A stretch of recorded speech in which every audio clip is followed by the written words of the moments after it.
Hey guys, Professor Bill, Comic Book University, and Predator versus Spider-Man, issue number 3 of 4. No, that's how angry I am.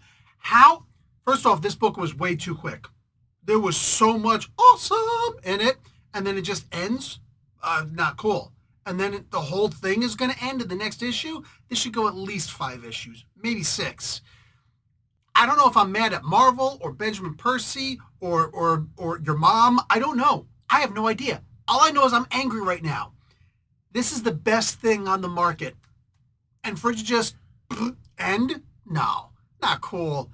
Not cool. Granted, always leave them wanting more, and so far, oh, I'm hungry. I just had a whole bag of combos. I know I'm a fat ass, but I just had a whole bag of combos and I still want more. Not the combos. No.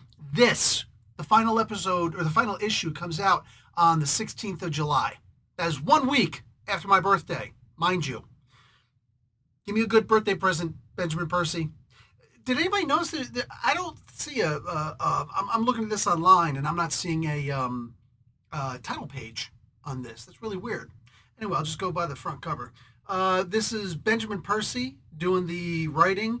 Marcelo Ferreira doing the art with Jay Lyson and Frank D'Armata. Also, Stanley and Steve Ditko created Spider-Man. Yo. Just nothing but the yos. So we got a blackout in New York City right now, and 3 Yaoja who came looking for Skinner. Skinner is the evil predator here. They're all kind of messed up. But a hunter's a hunter. I mean, it is what it is. And they're sports hunters, so whatever. It's just that sometimes they hunt us. That's not cool. But anyway, they come crashing through the window of the Daily Bugle because it's Peter Parker and Jameson by default who's been reporting on Skinner, the evil rogue clanless Yaoja, right? Yaoja's the predators for those of you who aren't deeply rooted in predator lore. Anyway, also real quick nod. Holy crap, really quick nod. Marcelo Ferreira. Dude does backgrounds like nobody's business. Most people just don't really do too much work with backgrounds. This dude does.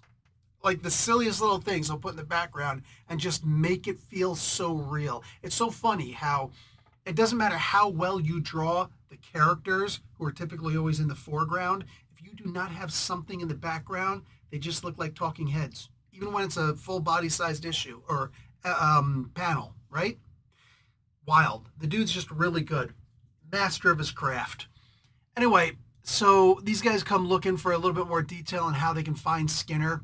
And then Spider-Man pops in. All 3 of them are like, oh, I could use a diversion.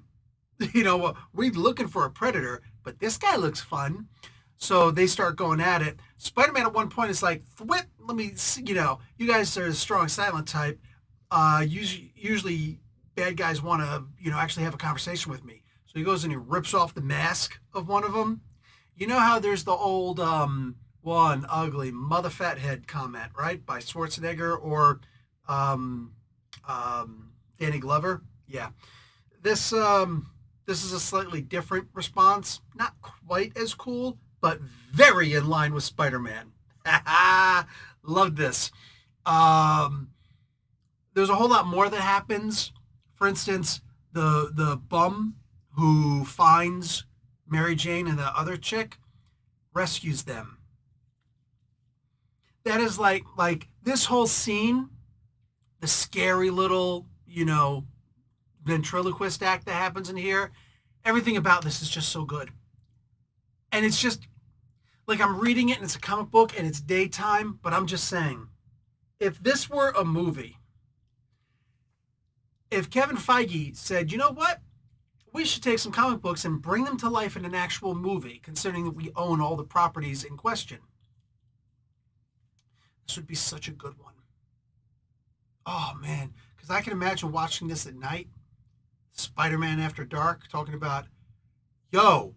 You know what I'm saying? I'd be a little moved in the opposite direction of wherever the noises were coming from. You know what I'm saying?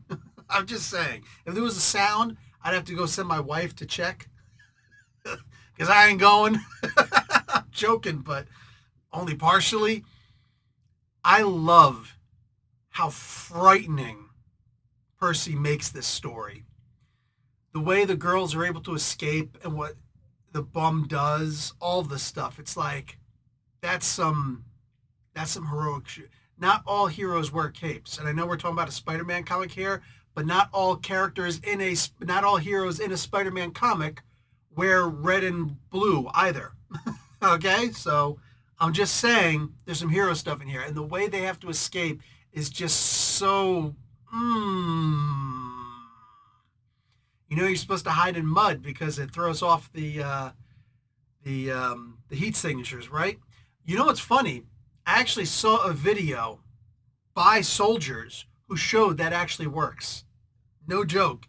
And I was surprised myself, but I've seen several ways to hide from that thermal imaging, right? And I've used the thermal imaging during the day and night, right? I've used it at different points. I'm just like, yo, I really see the way the Predator sees. Do you know what you look like right now? Like it's wild stuff, But to actually see how people can hide from it also, I'm impressed. I'm impressed, not just from the video. I'm talking about some of the materials and fabrics that can be used also. Very cool. Anyway, get a little bit off subject. But I still got another minute and a half to burn. This comic book. This issue is not as good as the other ones. That's okay. Again, you know the way, because I think I see now how they're going to fix the whole Spider-Man's identity thing. Because the officer shows up again. She says a couple of things where it's like, I think she has a very strong idea of who Spider-Man is, as well she should, right? Remember what I said in the previous issue about the fingers around the corner, gloved, right? I think I know how this is going to be solved, and I don't know that I like it. But then again, there are other ways than just what I say that it should happen, right? And I have enough faith in Percy to be able to write an incredible ending to this incredible everything else that he's been doing so far. Kraven the Hunter is in this book for a very solid reason. If Kraven weren't in this book, I could see this ending in the next issue. But since he is, I would hate for this to end in the next issue. Unless maybe it were a double-sized issue, which it doesn't seem to be. This book is so beyond any expectation I had for it. And I need to see how it ends. That's all I'm saying. Done. It's also past the 8-minute mark. But I meant every single word of what I said. My peeps, I need to see how this ends. This is the series, the mini-series to be reading right now. Of all the other stuff I'm reading.